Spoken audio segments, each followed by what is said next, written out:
دې کور کې مرمۍ لګېدلې وې، دې کور کې د مرمۍ لګېدلې اشد د هندارې ګوره دا یې ځای دی، دا یې ځای دی.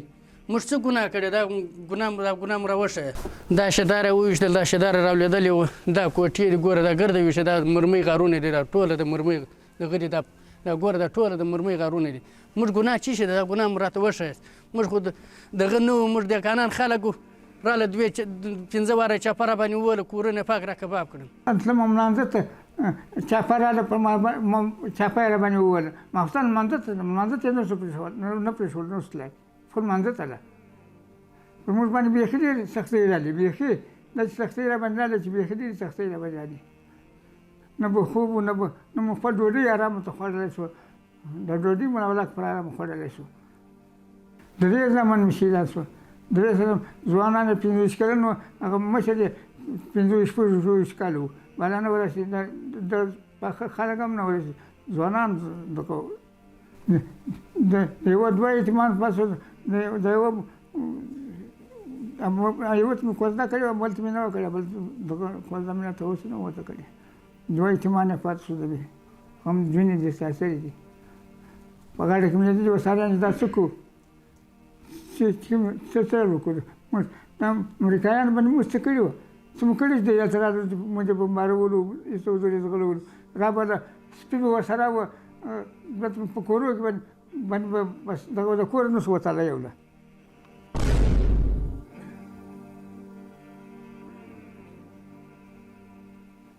سړی خوړونکي تور ښامار د کلي له هرې کورنۍ قرباني اخیستې او ټول یې د غم په ټغر کېنولي.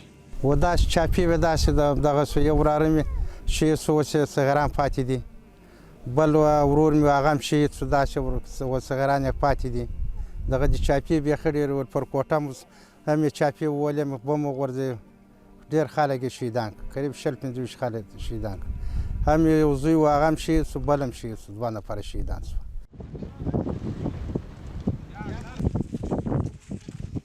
امریکایي اشغال ډېر پلرونه د خپلو ځوانانو اولادونو په درد ودردول.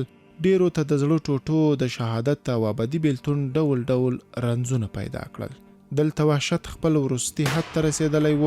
حتی د شهیدانو بیروحه جسدونه به په موټرو کشول کېدل او ژوندي انسانان په وحشي ځناورو داړل کېدل.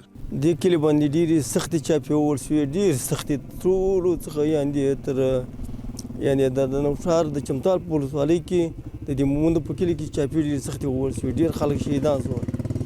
حتی چې دلته د خلکو پټې اوس هم پرېږدي، ولیجانې کوي، دلته پښه پرېږده، خلک بمبار شو، خلک تکه تکه شو، چاپې پر وول شوې، کورونه خراب شو. دغه دوکانونه مینې دغه یوه شپه راغله، دغه ټول ته بمان کېښودل، دغه دروازې ټولې وپرولې، یله غیر ناحقه. ته دغه ځای څخه به دا کورونه ویشتله، دا کلي به ویشتله، دغه چې ډېر سخت خلک په عذاب وو، ډېر خلک درد رسېده وو، ډېر بیخي په عذاب وو. تر دغه اندازې پورې په عذاب وو چې خلک ډېر سره ورک وو، ډېر سره دا ګور د یتیمان، دا صغیران، دا ګر د صغیران د یتیمان دي، دا بیچارهګان پلرونه شهیدان شو.